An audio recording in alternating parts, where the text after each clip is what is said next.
92, 91, 91. He looked like 60. He's been very sharp and still write a lot of articles. And I read a little bio about him. He was born in 1934 in North Vietnam. And he escaped communism twice. First in 1954 as a refugee, and again in 1975 during the fall of Saigon. And he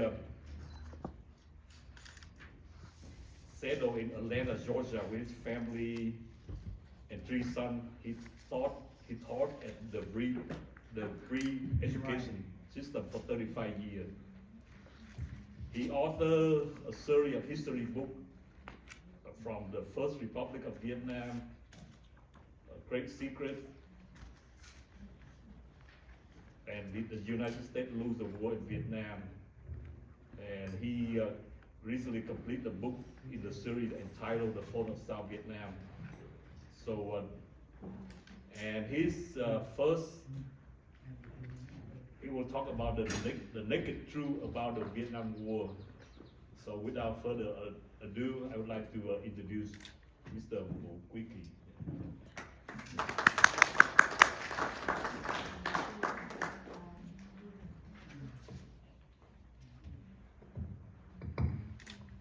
Ladies and gentlemen, about a month ago, a friend of mine asked, when will I stop writing? And my answer was, when I stop breathing. In fact, I'm still writing a 3rd book, besides my first 2 books here. And let me start with the topic. The Vietnam War has been extensively studied, but misconception about its causes and causal outcome persist.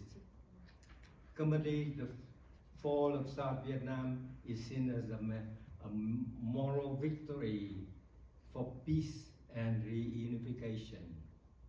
However, recent research and declassified documents offer a different perspective, revealing the Vietnam War as a war of national defense against North Vietnam aggression. This paper challenged the common narrative that the war was a civil uprising, arguing instead that it was a broader conflict fueled by communist expansion during the Cold War.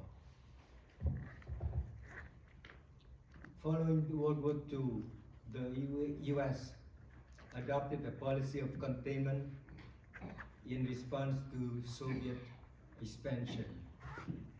This policy led to the US supporting various countries, including Vietnam, in resisting communist expansion. After France defeated Dien Bien Phu, the 1954 Geneva Accords, this divided Vietnam into North and South. South Vietnam became a crucial part of American strategy to contain communism in Southeast Asia. South Vietnam, with US backing, stabilized politically and economically, preparing for possible communist invasion. The US advocated for a conventional army, while South Vietnam wanted a force tailored to counter insurgency and pacification of a rural countryside. The US approach left South Vietnam vulnerable to guerrilla tactics employed by the North. Why South Vietnam had to defend itself? There are 3 main reasons.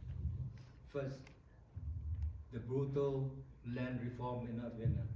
Second, Ho Chi Minh preparation for war.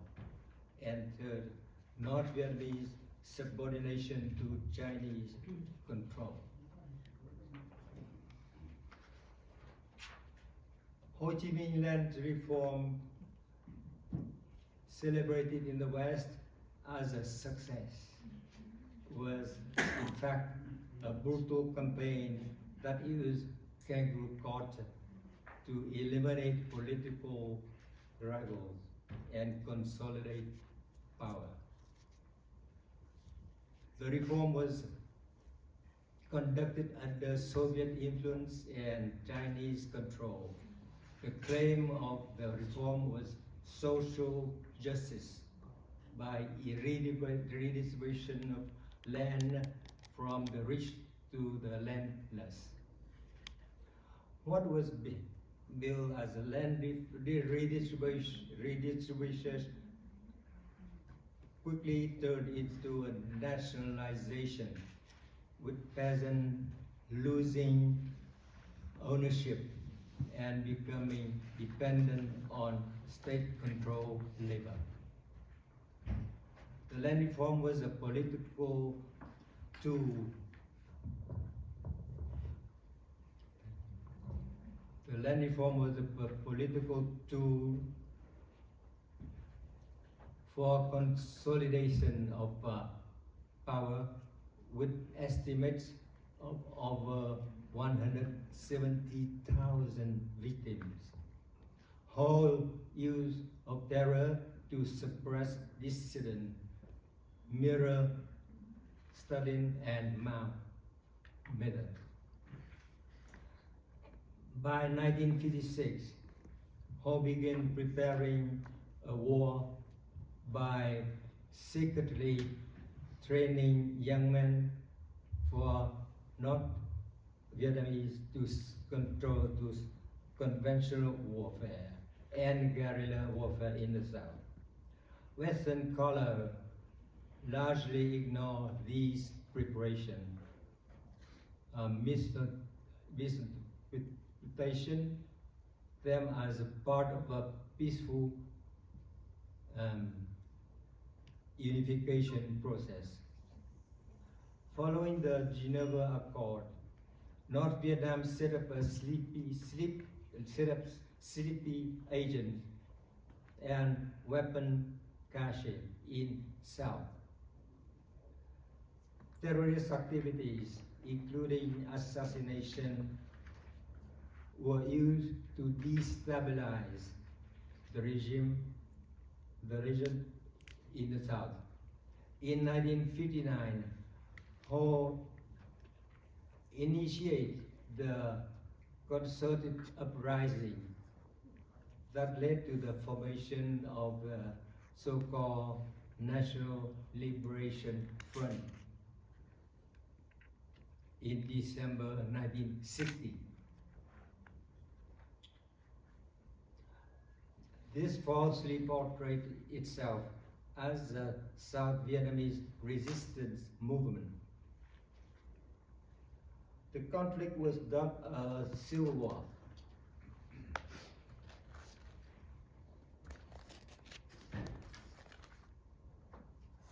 But it is an invasion orchestrated by North Vietnam. The National Liberation Front was merely a front for Hanoi's aggression, and many US officials, especially on the left, misunderstood the nature of the war and advocate for negotiation and weakening South Vietnamese resistance. The conventional war referred to combat that violate traditional norms of war, such as wearing uniform or following international convention. Guerrilla warfare is a prime example of this unconventional warfare.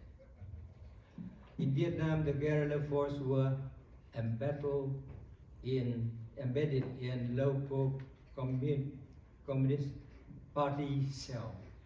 They call chi bộ xã or village chapter, which secretly coordinated military operation, recruited fighters, and maintained logistical support. The party secretary led these cells, which really rely on both voluntary and coerced support from villages. These villages chapters were critical to the communist insurgency. They provided leadership, fighter, and support to guerrilla operation, and gaining villages' trust through empathy and fear allowed the communists to control the region. Communist agents infiltrated villages, initially poses as sympathizer. They exploited grievance such as corruption, and gain control, gain trust, and later coerced the villages into supporting the insurgency.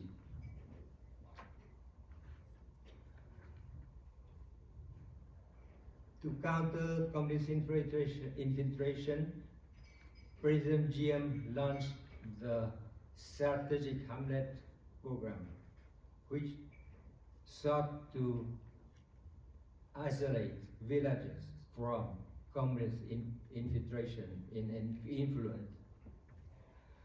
Despite this logistical challenge and corruption that hindered its effectiveness, the program strongly challenged the communist control of the countryside.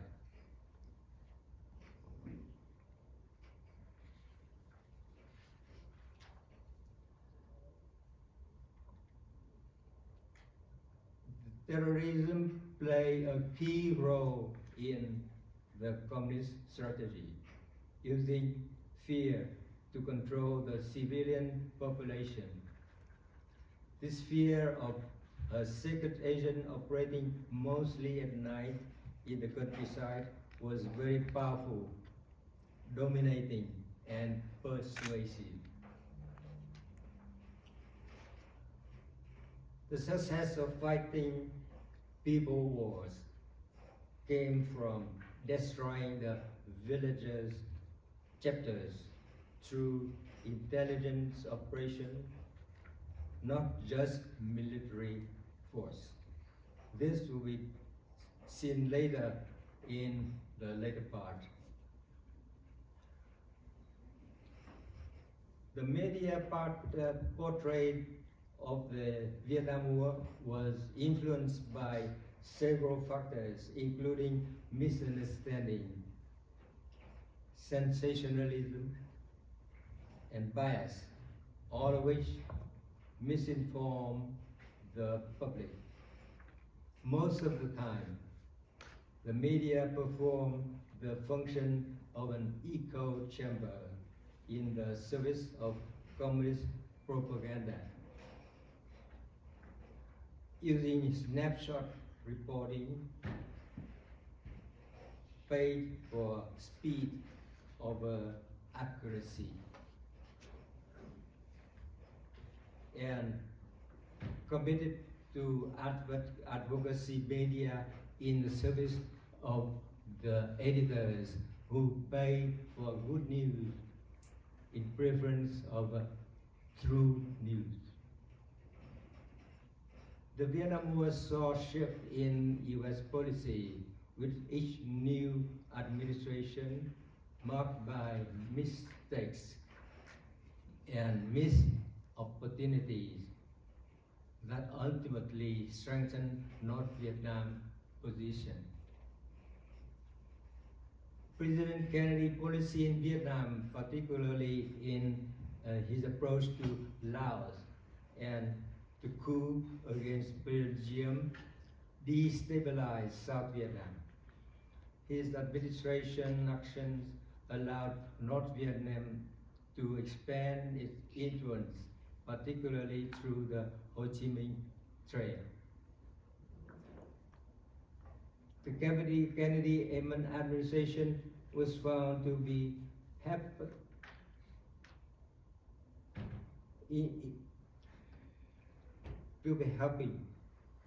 the Buddhist crisis. Yeah.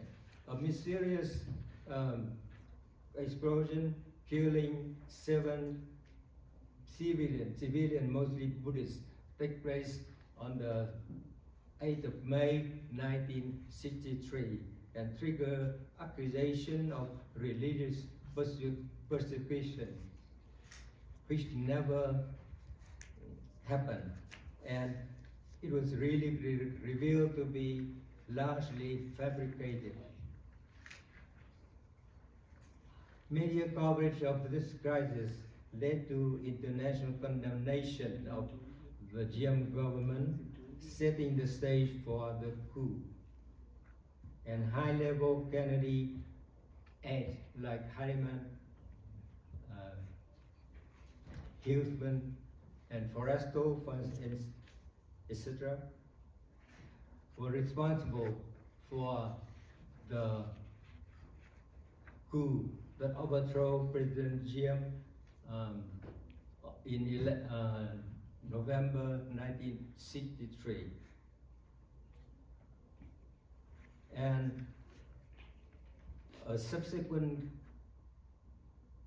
UN investigation revealed no evidence of systemic religious persecution, exposing the crisis as a propaganda fraud. The UN finding discredited the media narrative, but the damage to the Diem leadership was irreversible. The Diem coup created a power vacuum, allowing communist forces to expand.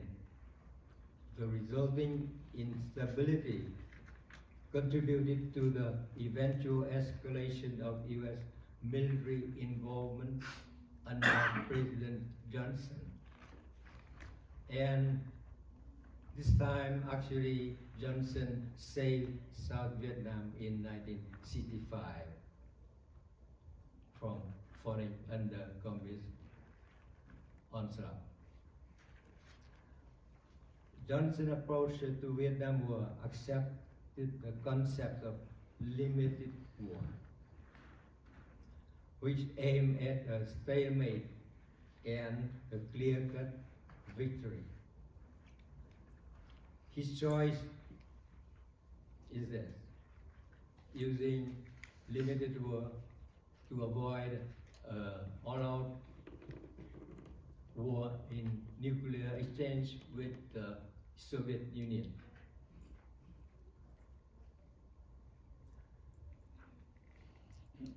His trusted advisor ignored military advice and failed to confront North Vietnamese total war using his limited war. Despite US air operation, North Vietnam continued to safely receive arms through the Chinese borders and the seaport of Haiphong, and send men and war supply to the south through the Ho Chi Minh Trail, making US efforts ineffective. Johnson and McNamara restriction on military operation limited the effectiveness of US air power, weakening the ability to disrupt North Vietnam war efforts. Johnson limited to a strategy designed to avoid escalation, aiming at a stalemate situation that denied a military victory for the US.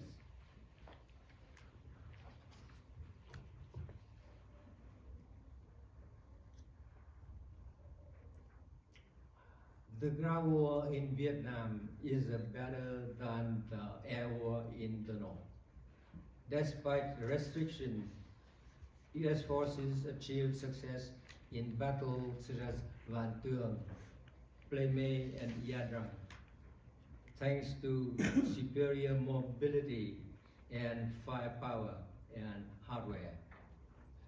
The search and destroy strategy focused on disrupting communist forces and supply lines had mixed results, but helped stabilize South Vietnam and push back communist forces.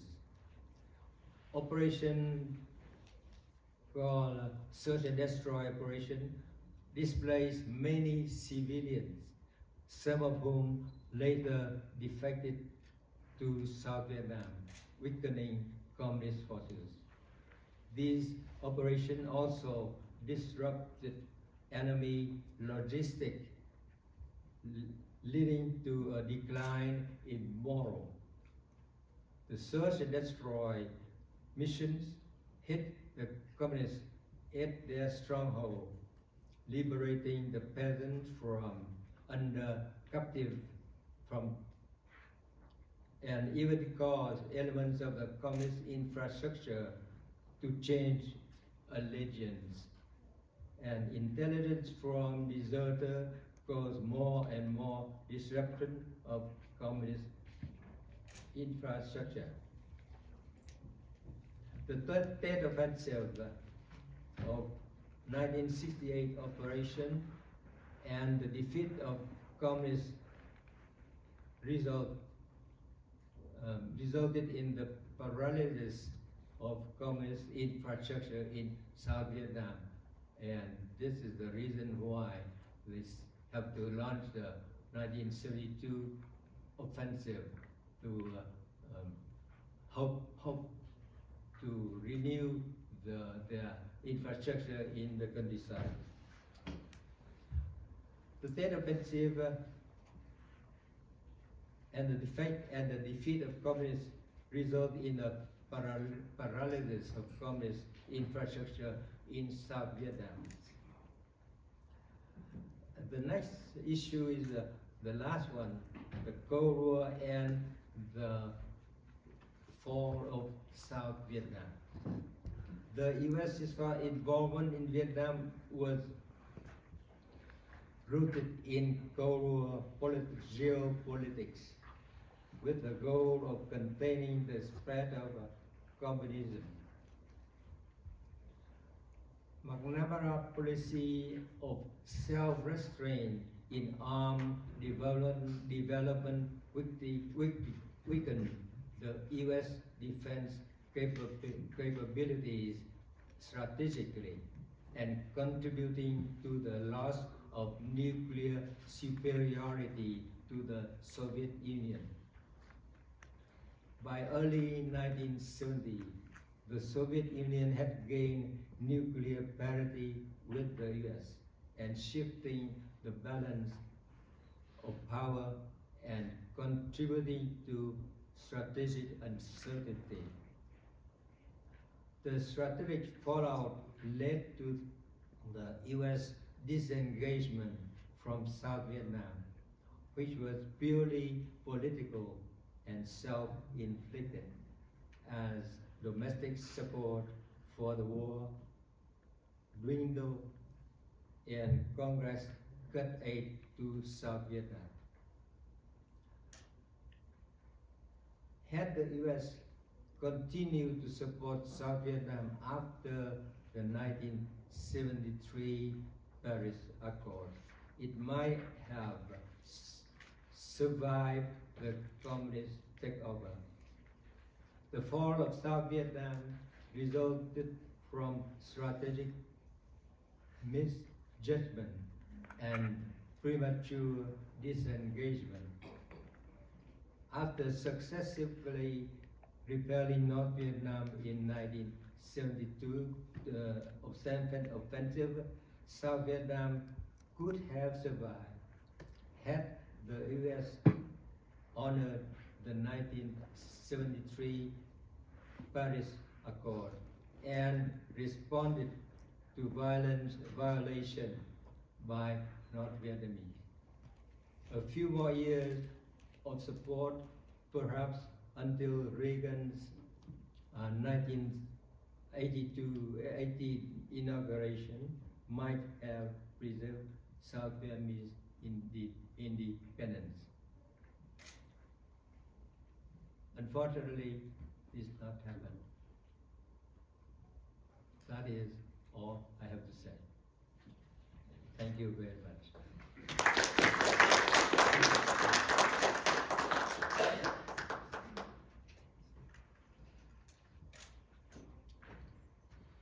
Thank you, Mr. Key. Anybody have question for Mr. Key?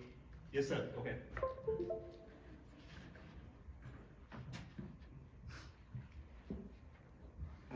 This is Roland Mayhew. I'm from, I belong to the Vietnam Veterans. Question about Ho Chi Minh. Wasn't a very nice guy, but I think the history of the United States did not learn to listen.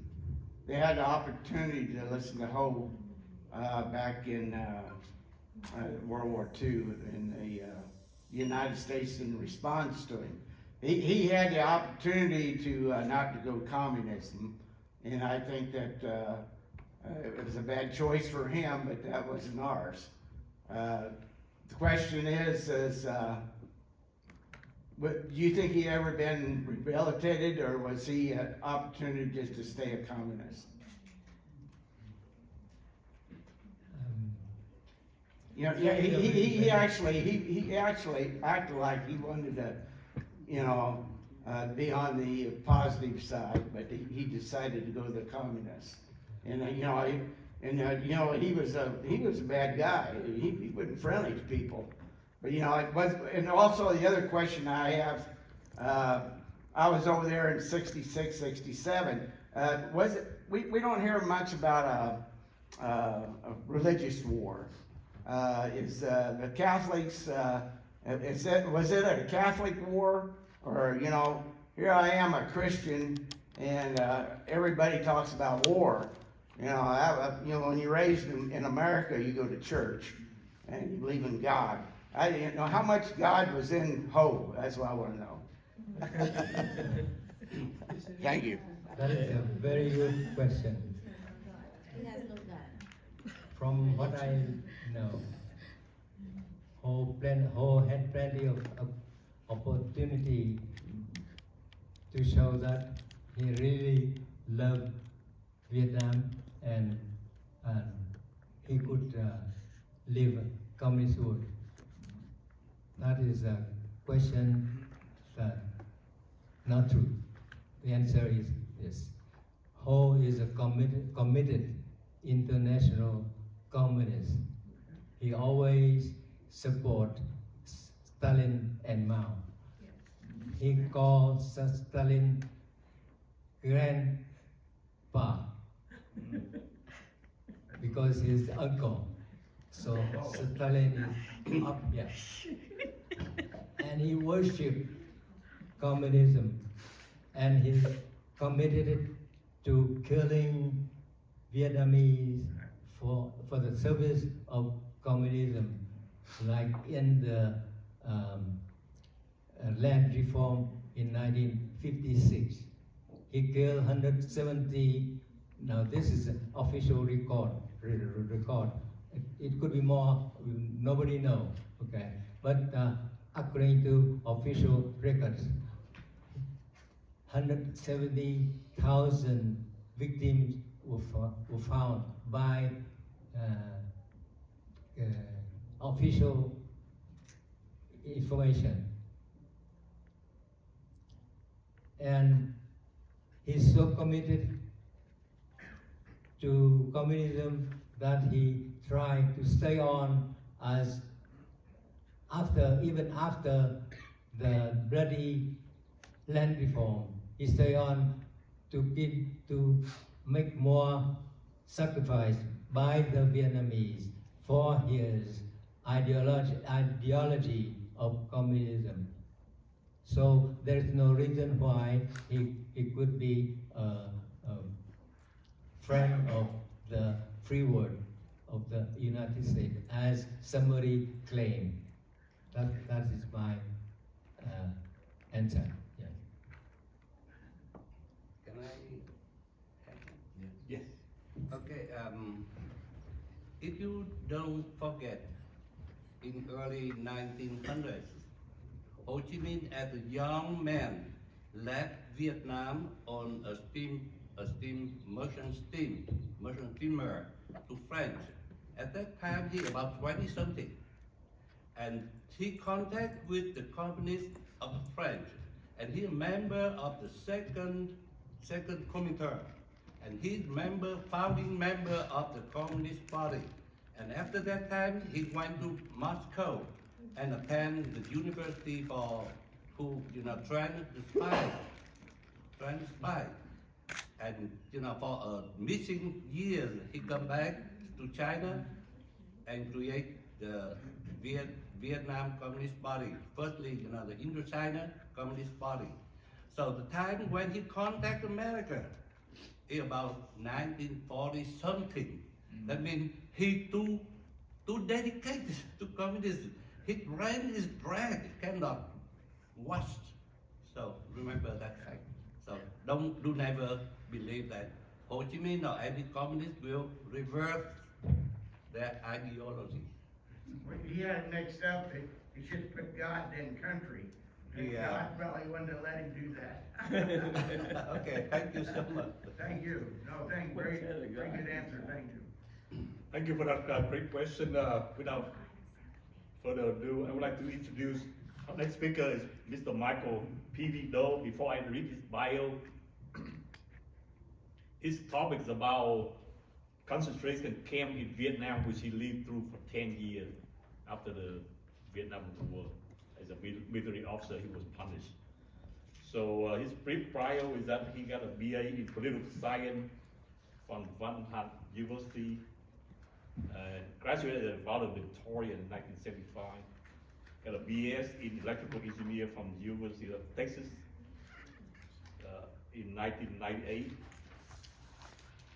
and an MS in engineering management, National Technological University at Colorado in 2001. He worked in the U.S. Embassy counterterrorism program, a translator from 1965 to 1966, graduated from Political Warfare College and was a company commander for 5th Infantry Division, chief of Political Education Office in the 2nd Air Division, and he was in the prison camp where they called it re-education concentration camp from 1975 to 1985. This guy remind me, anybody watch that movie, Ride the Thunder? That was very good. That's the first movie I actually portray about the Vietnamese experience in prison. So I highly recommend it. If you have time, watch that movie. And he has several awards from Sikh Gallantry Cross Medal for bravery, and was recognized and honored by Texas Congress for contribution to community activity in 2021. So his topic will be concentration camp in Vietnam. The wound never heal. Please welcome Mr. Michael P.V. Doe.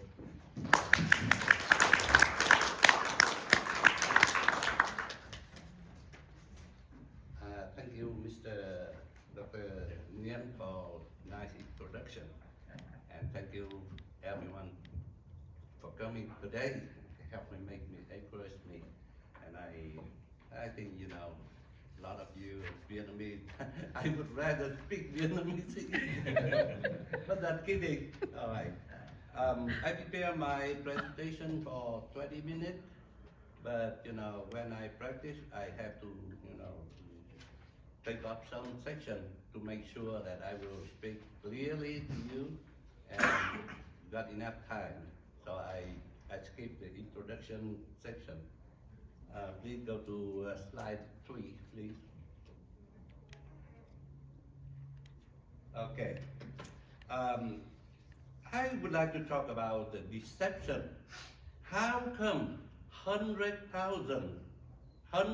of thousands of South Vietnamese soldiers, officers, and civil servants go to concentration camp easy like a sheep go to the shed? Because of, we call it great deception made by the Communist Vietnam. From May to July, the Marshall Administration Committee, acting as South Vietnamese Provisional Government, organized a 3-day session for the soldier from NCO to enlisted men or women. And after 3 days of education, they got released, go back home. Okay? So next, they summoned officers from combat grade to senior grade and to general officer to 15 days. And we said, 3 days for NCO, enlisted men, and now 15 days for officer. It's very reasonable. Yeah. Even if we don't trust them, we have no choice. No choice, okay? We have only one choice, go to prison camp. Or we face the penalty, maybe death. In August 1935, the communists, through the last dragnet, misrepresented, okay, please read it here. Sĩ quan cấp ý cấp tá retire and discharge the officer of the puppet army from captain to lieutenant colonel, officer of the puppet army from lieutenant colonel whose summoned orders have been previously postponed and have to report at Don Bosco School at 12 Cherminki, blah blah, for 7 days. 7 days. The next, bring your paper, pens, clothing, blanket, mosquito net, personal items, and food for use in 7 days. Only 7 days. And from 7 days, it turned to be, for me, 9 years. And for most people, about 6 years. And about 20%, more than 20 years. More than 20 years. Some generals spent there for 25 years. Because the soldiers hoped that they would reconcile with the new government and would soon be released to continue their normal life in peaceful environment. They were naive to believe the communists would keep them for life. All the victims end up in the minimum of about 3 years, as I said, 2 decades in a concentration camp. However, except for very few people who had a relationship with the Communist Party members, who could spend about 3 years or less than 3 years. Most, I can say about 80% spend from 3 years to 20-something years. The usual statement we heard from the cadre, always, every time, every day, every night, we heard from the cadre, you will be converted into the new man, because you are so bad man, you are criminal. You need to convert to a good man, okay? Through political indoctrination, through labor, to obey the camp rule. Whenever you show your progress, you will be released and go home with your family and build a new and happy life. Wow. In mid-1976, the Republic of South Vietnam Provisional Government issued a 12-point policy that decided that the term for education was 3 years, the minimum 3 years.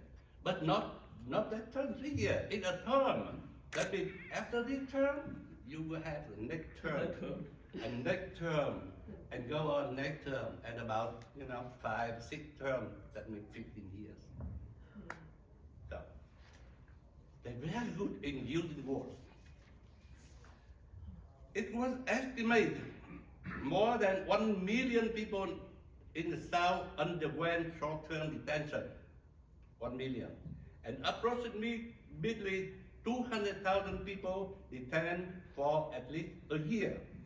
In 1988, the Communist Deputy Minister of Information confirmed that there were about 100,000 former soldiers of South Vietnam government imprisoned in the camps. The re-education camp courses, which were reclaimed to be just several weeks, now turned into years and decades.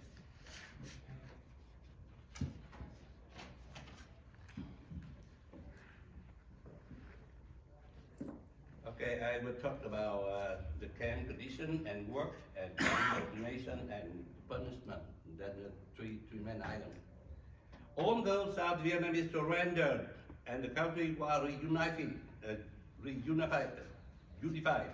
the communist government considered the Southerners as enemies who would not readily accept the new government.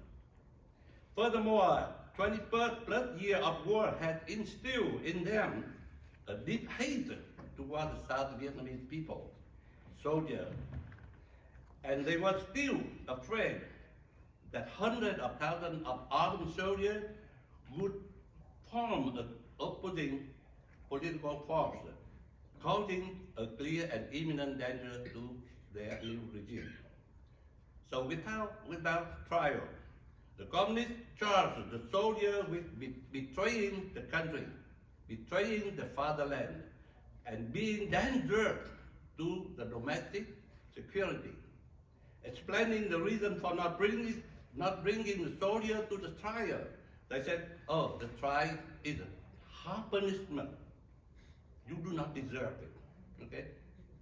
You deserve education, not punishment." Okay? So that's why they opened the concentration camp. They believe, they said that the education policy is more humane than prosecuting at criminal court. The re-education policy was a convenient way for the communists to eliminate them, at least disable or isolate the former enemy from the people, as well as to retaliate against the people, against the opponents. And communists were very worried that the elite officers and politicians still influence the people in South Vietnam. I talk about the camp condition was extremely inhuman. We were provided with very little food every day. For each meal, we have a few slices of cassava root. Very few slices, dotted with some rice. And we don't eat the normal cassava. We were supplied with the cassava imported from India. It's very toxic. That kind, they call it H34 cassava. That used to make a plastic paper, not to feed people. Okay? And 3 times in a year, to celebrate the holiday, we were given a small piece of meat that size, a thumb, and mostly bone and skin. Okay, we rarely see the meat. A former Army artillery battalion commander who lost his teeth when in prison stated, "We didn't have anything to eat. We only got rice a day, 1 day a month." He's so happy, 1 day a month with rice. We only cassava. For the remaining days, they fed it with white radish, potato, and corn.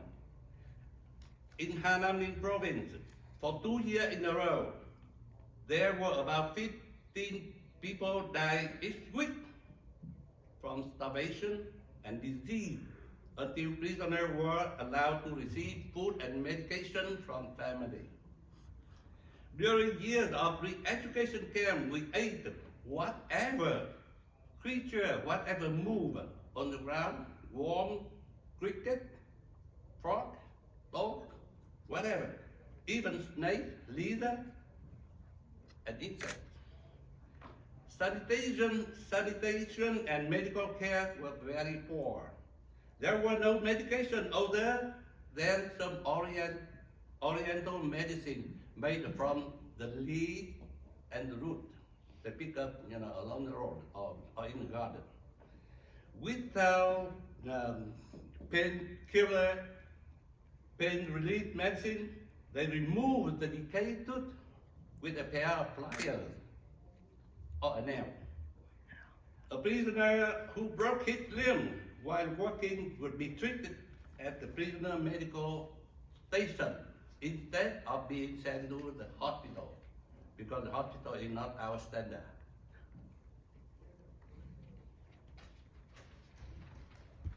Whoever have ever lived under communism would understand, would know that in communist society there are different levels of treatment for different classes of people. From top party member to the common people, there are 12 levels of treatment.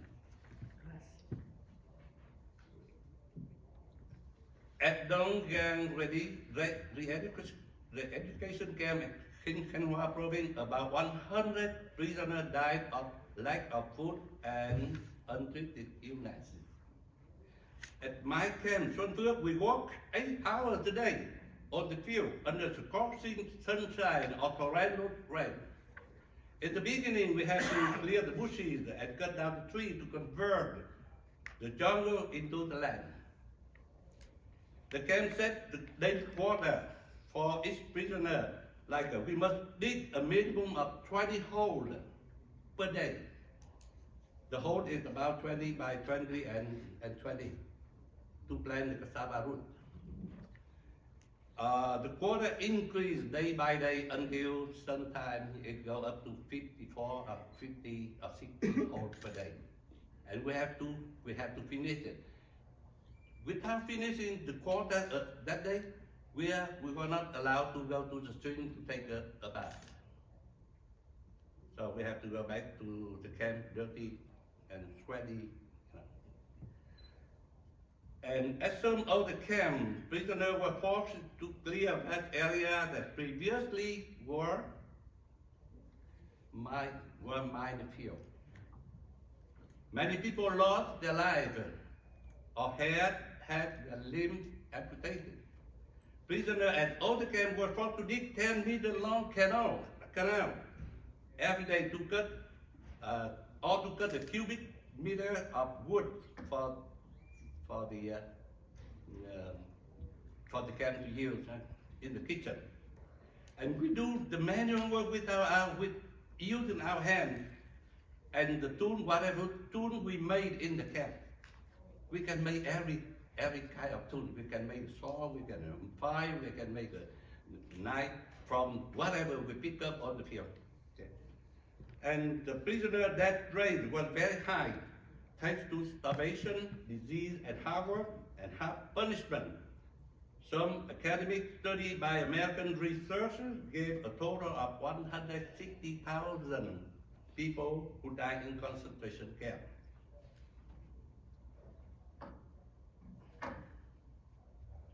That's me. When I was locked in the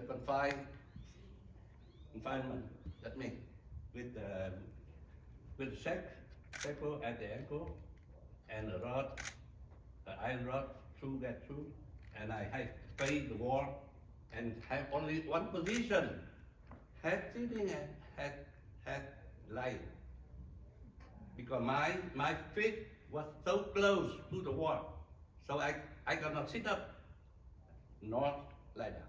Okay, I have only one position. The first, now I talk about indoctrination.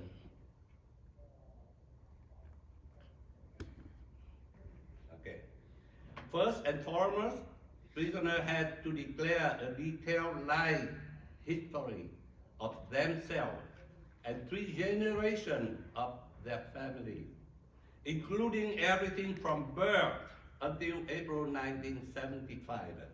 This process was repeated every year, and the communist cadre would read and compare our statement to find out if we had something still covered up. In the first year of detention, prisoners underwent a re-education session lasting 3 months each. Each session consists of from 8 to 10 lessons to brainwash the prisoner from the counter-revolutionary perception and perspective. For each subsection, after 8 hours of lecture, prisoners sat in group of 10 in the next 3 or 5 days under supervision of a communist cadre, and we have to discuss every night until midnight. At the end of any subsection, the prisoners were ordered to write a short essay to prove that we thoroughly understood the lesson. After the first session, prisoners had a whole week to write a comprehensive paper in which we have to praise and thank the party and the government for their merciful policy that allowed us to live and give us the opportunity for the education. We have to thank them. Also, we have to confess the crime against the country and the people that we never committed, but we have to confess it right there on the paper. Everybody has to acknowledge his crime one way or another. Many prisoners have to make up some crime to put on the paper to avoid being accused of being stubborn.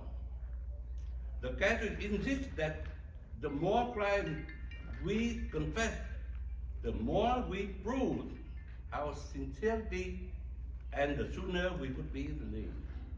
The most critical part of is to admit that we deserve death penalty, and we have to beg the party for mercy for their life, for our life.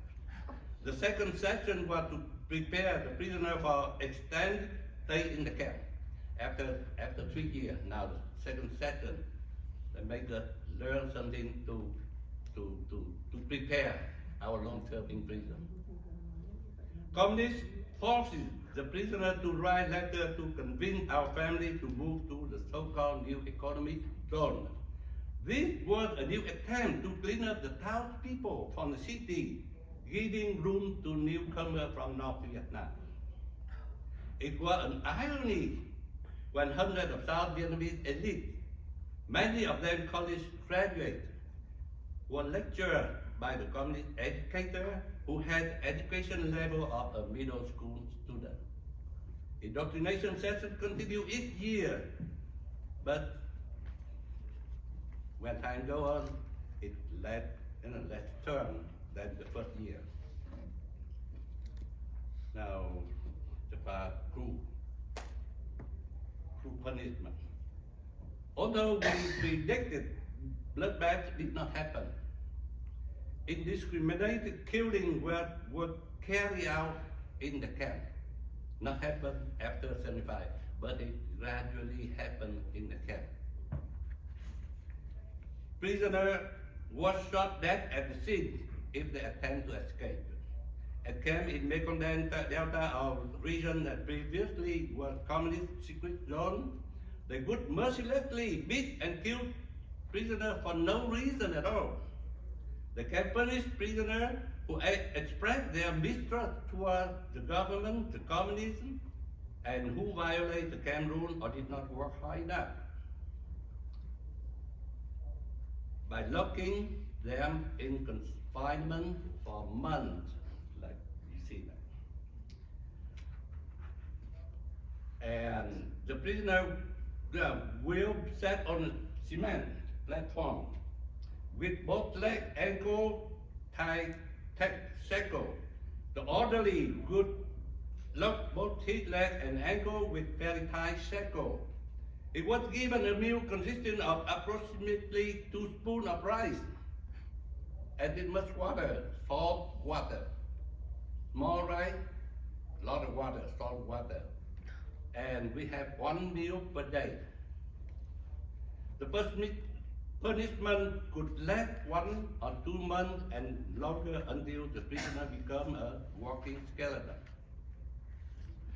At Camp Suimau, K5, 1977, because of a minor rule violation, I was forced into a small army container with 2 other fellow prisoners.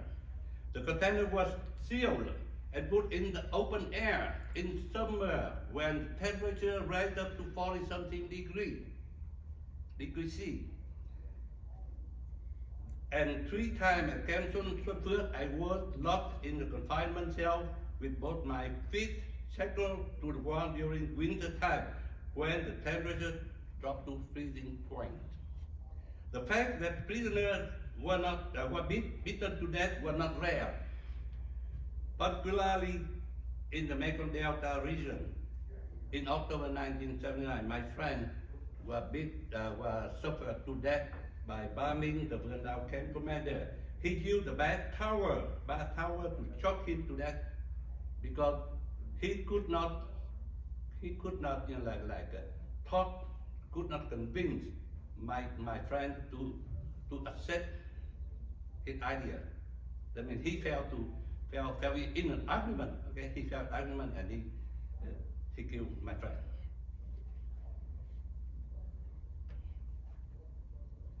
Okay. In 1977, the Vietnamese Communist government began to release a small number of low-ranking officers who had some relationship with the communists. In 1978, they released more prisoners who were medical doctors, dentists, pharmacists, so they could serve in their facility. In early 1980s, more waves of prisoners were released on occasion of Lunar New Year, Liberation Day, April 30th, and National Day, September 3rd. Many prisoners were required to relocate with the family to the new economic zone in remote area or work in a collective farm. After going back to their hometown, prisoners were put under house arrest for at least 1 year. Every week, they have to report to the local police what daily activity, people they meet, they talk with, and they could not go out of the town without any permit. The security officer would closely monitor every single movement of their families. Many families were broken during the time prisoners were in the camp. Some could not come back to their home because their wife had new husband. And the most painful experience was then the wife married to a communist cat. So unable to find suitable job, most prisoners work as simple laborer, such as handyman, porter, mason, or pickup driver.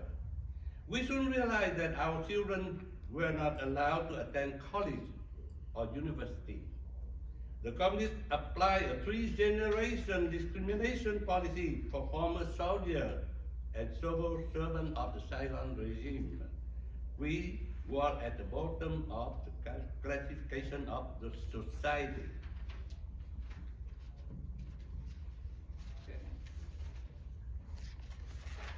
That part. Okay.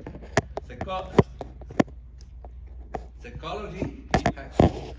Physically or mentally, a man endurance has limit. Over that point, he might break and surrender. We would do anything to get out of the circumstances. Many of us overcame the fear and endured the torture to keep our faith and to be loyal to our ideology. We knew communists were never satisfied with whatever the prisoner confessed. So They keep suspecting that there were more things hidden, and they would never stop abusing the prisoner until they believe that there are nothing left. In concentration camp could become a potent weapon the communists used to control the prisoner. Hunger could transform a man into a devil or an informant. Everybody was haunted by food. It was the only thing we talked about day and night, even in our dream. We would rather receive a lot of us, like we consider that hero, because they would rather receive back grading and reduce ration than surrender to the hardship. Today, decades after our ordeal, we still have nightmares. In our dream, we were stuck in the re-education camp, surrounded by hundreds of inmates, while we acknowledged that we had a house in the United States, a happy life, but we couldn't come back. That is in our dream, okay? Still have it. The more we struggled, the more we were bogged down in misery. In our dream, we were haunted by the stench of dead body, human flesh, as we were lying among the decayed dead prisoner. Okay, so because I cannot describe everything, in 20 minutes. So I have this book. If you are interested, okay, I have here on the table there, and it's my story in 10 years ordeal in prison camp. And that concludes my presentation. Thank you very much.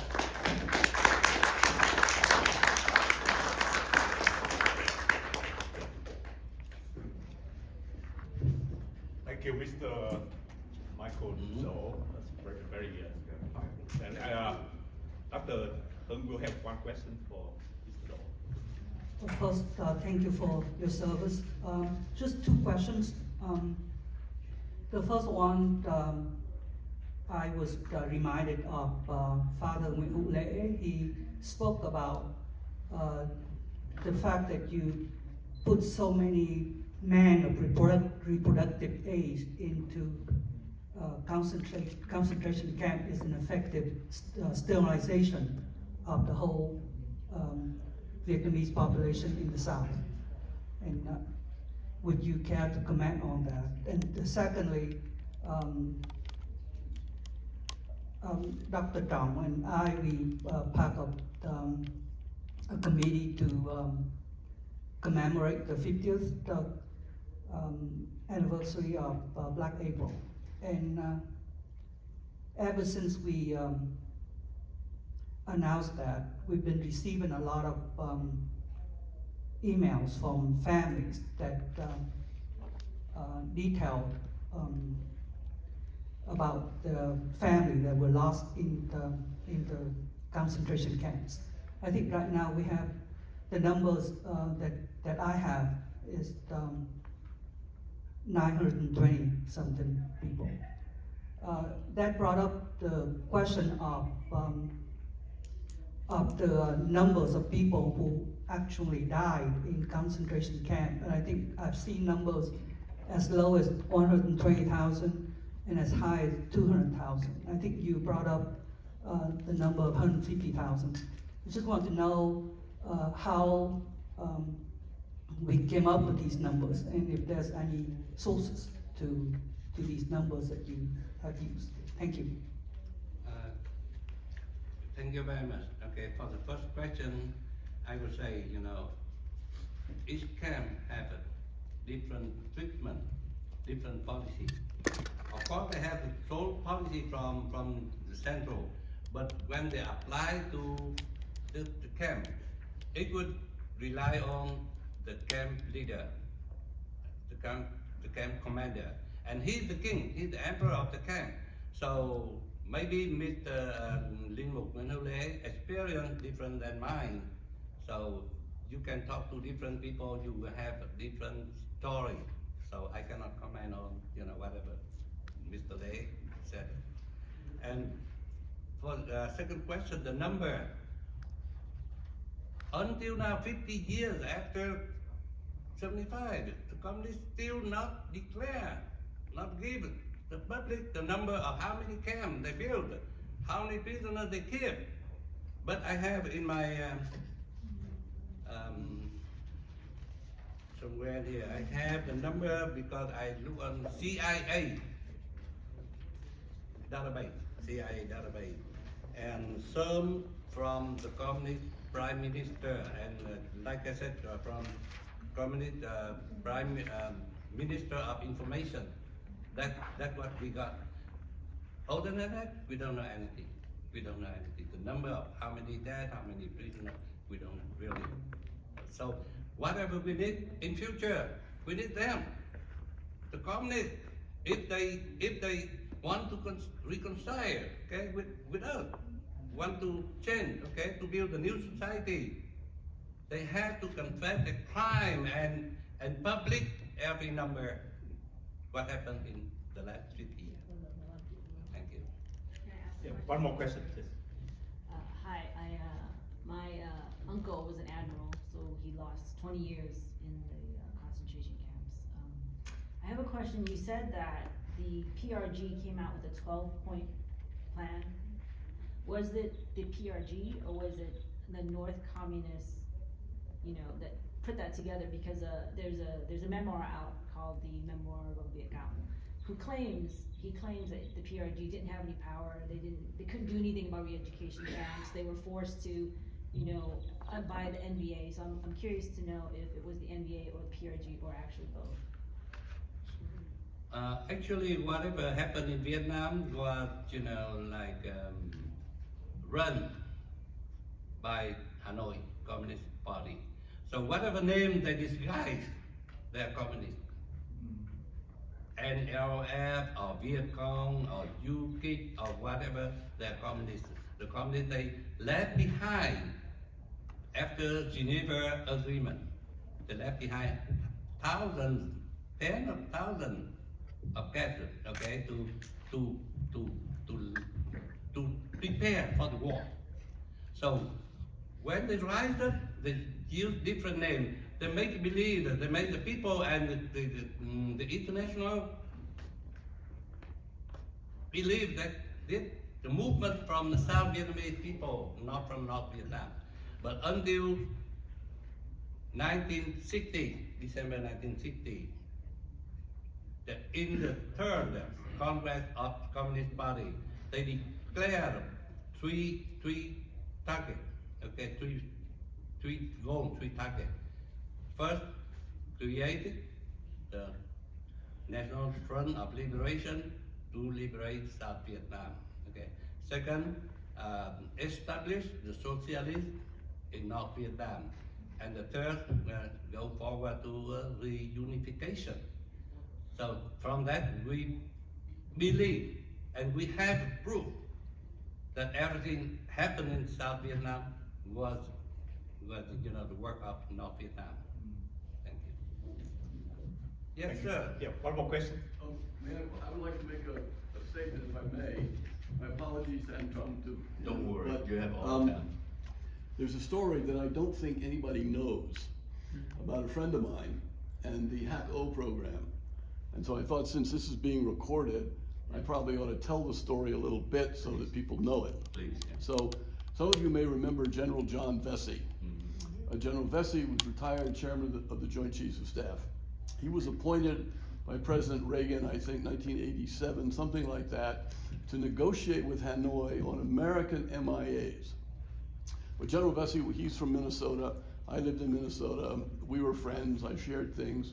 And I can't remember who, but I think we did discuss, he and me, the issue of the re-education camps. And so when he went to Hanoi, I think it was the second trip, and he told me this story. This is what General Vesey told me when he came back. So he's meeting with Nguyen Co Thach, the foreign minister, to talk about MIAs. And then sort of at the end of the meeting, General Vesey on his own, and I think this is an example of the Americans who do not forget, he raised with Minister Thach He said, and what about the graduates of your re-education programs? And Minister Tat sort of went like this. And then General Vesey said, look, I'm making this up a little bit, but he says, we Americans, we understand your situation. These are people whom you don't trust. These are people whom you don't need. These are people who are burden to you. And Tat is nodding like this. And General Vesey says, so why not let them become refugees in America? We'll take them. General Vesey did not say they're our allies. He just said, we will take them. We'll solve your problem. Several 100,000 and their families, right? So Minister Tat smiled and nodded and said nothing. General Vesey is disappointed. He goes immediately to the airport. He's about to get on the plane to fly out, and some Vietnamese official comes running over and says, General, there's a phone call for you. He doesn't know what's going on, so he walks over to the hangar, picks up the phone. It's Minister Nguyen Ca Tat who says, you can have them. Thank you for that story, and we are really grateful for that. And not only General Vesey, but also Senator John McCain, he sponsored the deal. And that's how a lot of Vietnamese, like Mr. Phúc was able to come to America. So we're forever grateful for that. Thank you for that story, Pastor Stephen Chow. Next, last but not least, Dr. Trump Fan. He's a retired U.S. Air Force Chief Engineer for the Personnel System Division. For 34 years with the Department of Defense, he oversaw technical support for about over $10 million in promotion board automation. He also a Longhorn, a University of Texas grad, U.S. Air Force War College, Squadrons Officers School. He also received his Master in Science System Engineering and MBA in Business Administration from St. Mary University, and a PhD in Applied Management Decision Science from Walden University. And he also a recipient of U.S. Air Force Material Command Science and Engineering Career Achievement Award. And he's currently a president of Board of Vietnamese American Community of the USA. He's a regular commentator on Radio Saigon and Saigon broadcast. He co-founded One Bread, a homeless ministry, and advocate for faith and justice, and a champion for freedom of religion.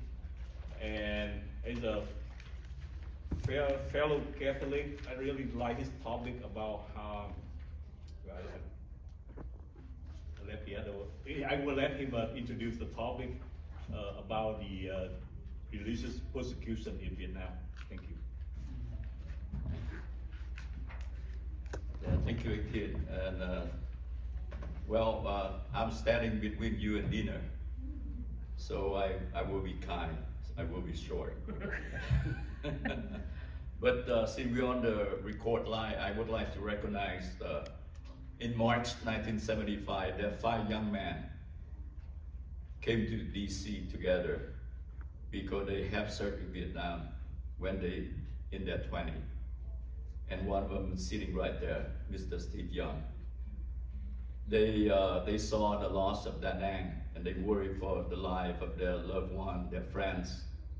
So they got together and raised the questions of refugee. And their voices are heard. And the Congress eventually approved a program that accepts 150,000 Vietnamese refugees into the US. That started the chapters of the Vietnamese refugee. And right now we have 2.5 million. Thanks to you, sir.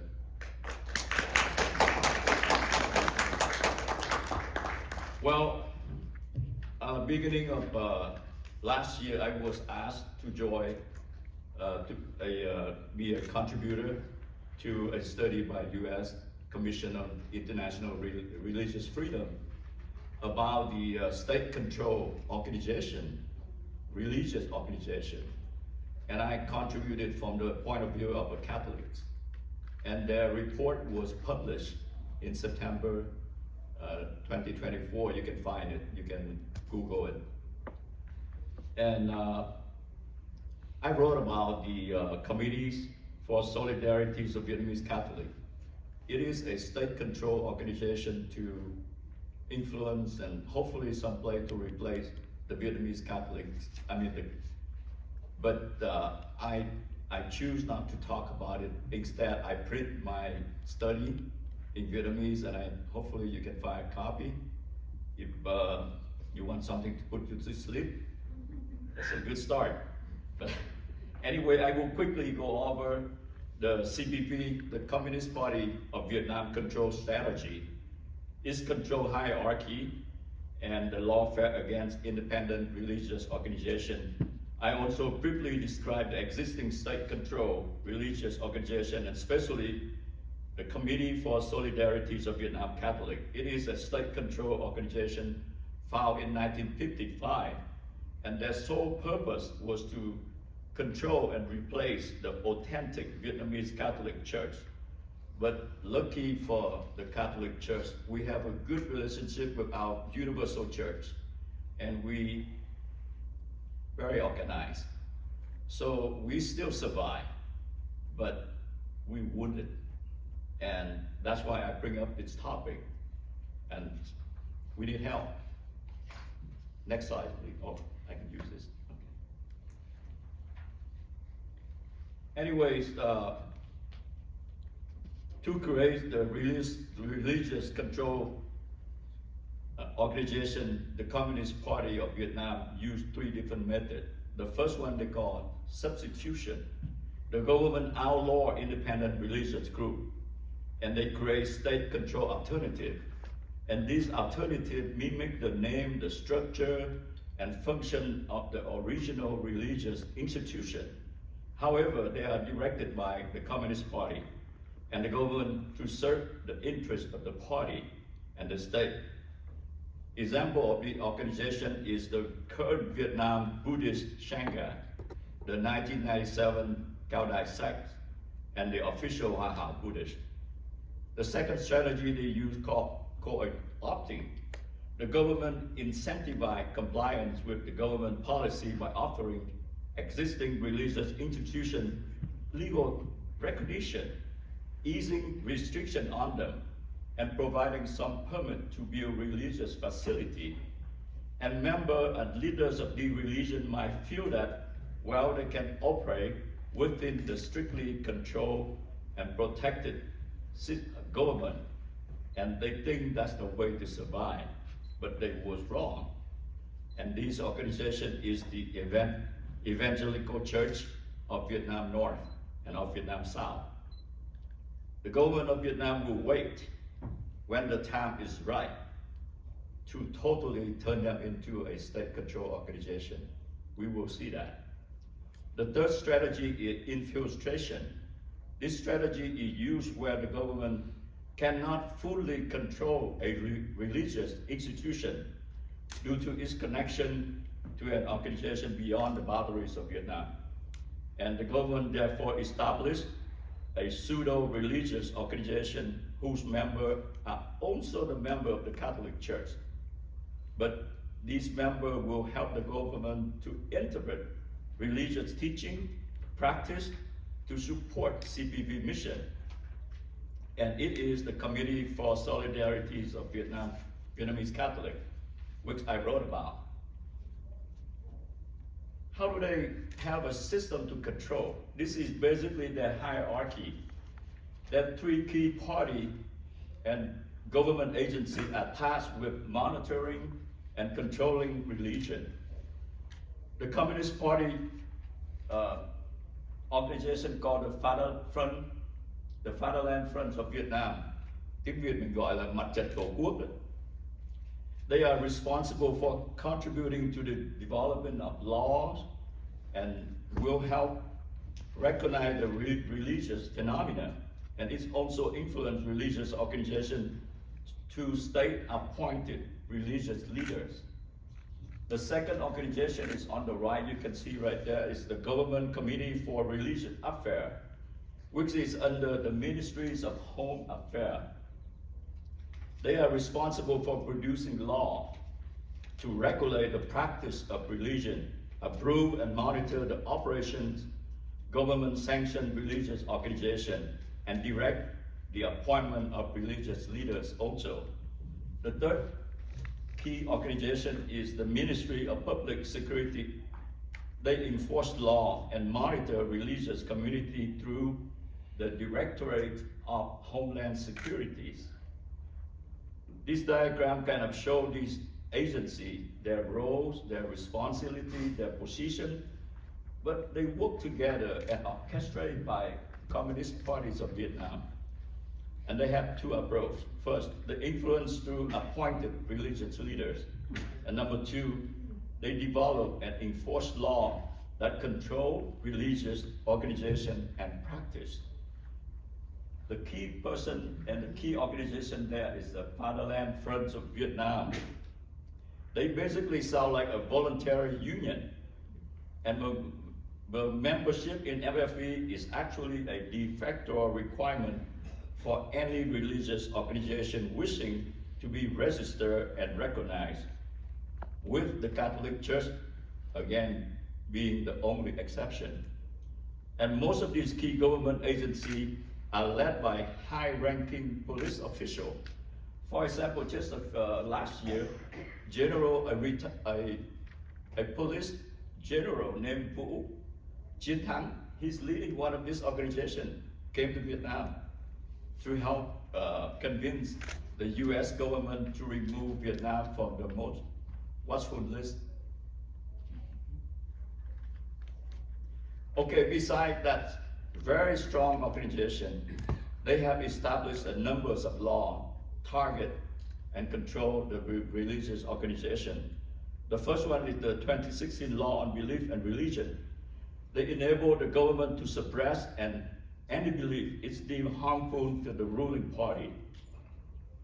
In section 1 and 2 of Article 33, it stipulates that a recognized religious organization must provide GCRA with a list of religious officials it appoints for approval within 20 days of selection.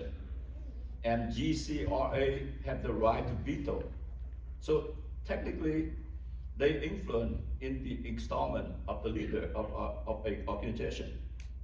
The 2013 land law and the 2014 construction law basically all the religious construction require permission from the government before the construction of a religious facility. And this law also regulate the land use for religious purpose. The 2015 criminal code are interpreted very broadly, which the government interpret these legal provisions broadly. They enable it to prosecute advocates for religious freedom and independent religious practice. And one of the departments that I mentioned earlier have used these provisions to target members of the ethno-religious minorities communities in the Central Highlands and Northwestern Highlands, like the Hmong, and even the Mekong Delta, the Khmers, the Buddhists.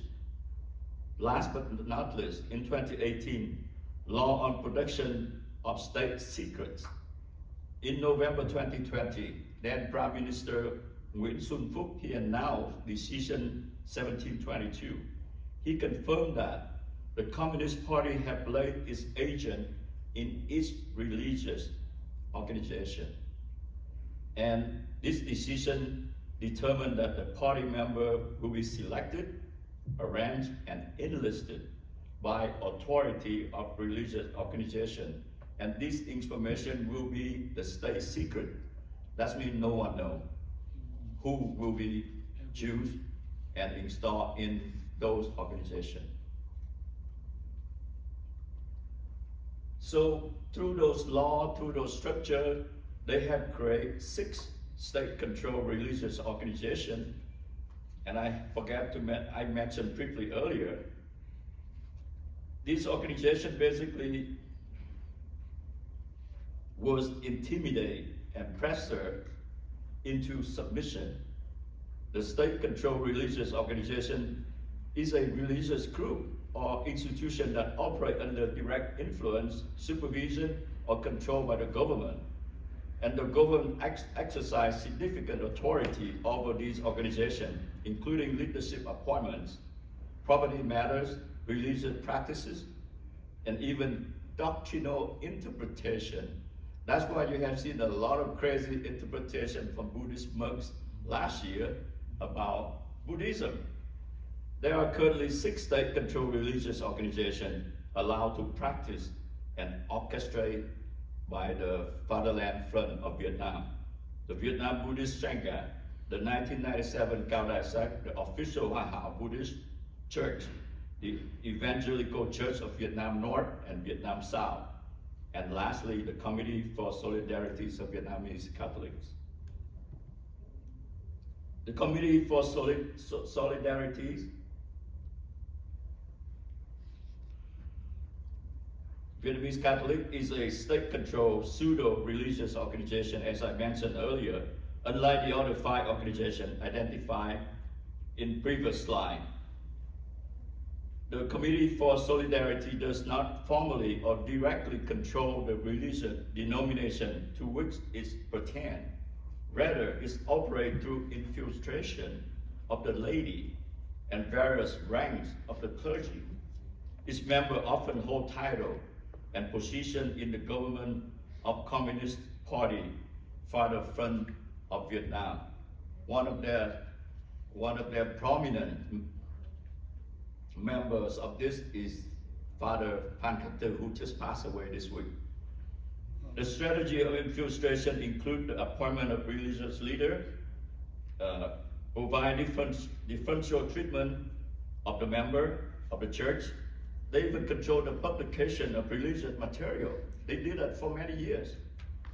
And in Catholic Church in Vietnam, we only have 2 newspapers, and both papers was paid, controlled, written by the FFV. So through this particular organization, the government also interfered in communication between Catholic clergy and believer, as well as between believer and the Catholic institution around the world, including the Vatican. Finally, the government engaged in suppression of Vietnamese Catholics who oppose or critical of this particular organization.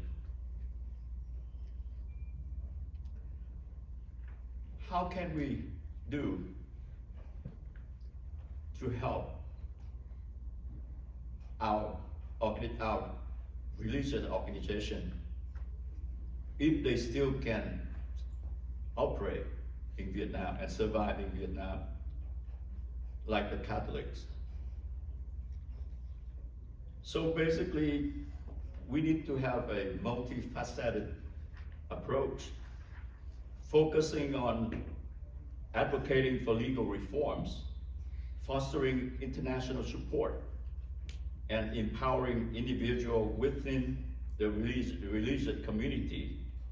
This is basically a approach and method that have been proven, but it's required. We should work with an organization that was in a free country, like the U.S. Commission for International Religious Freedom that our team have been working with for many years.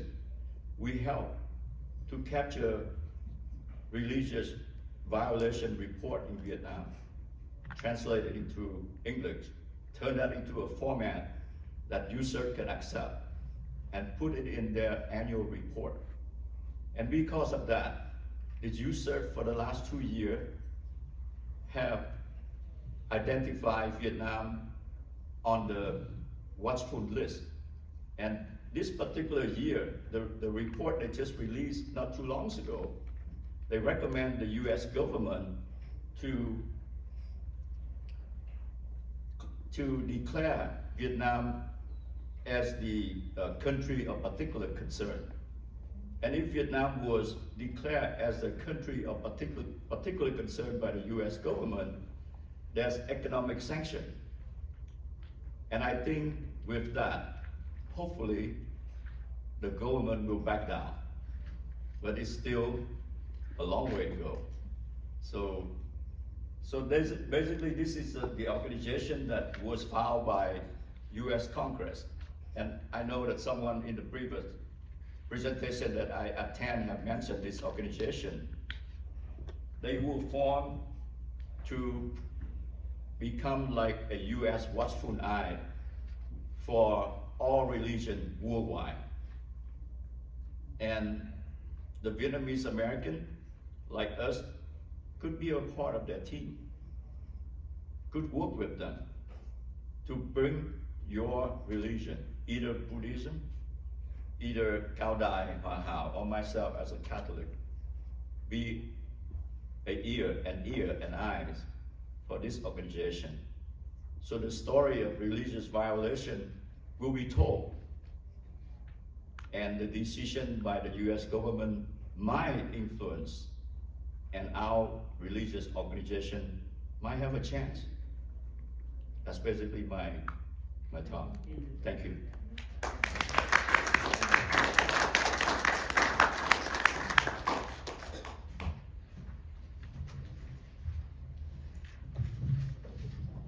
Thank you, Dr. Fan. Any question for him before we adjourn?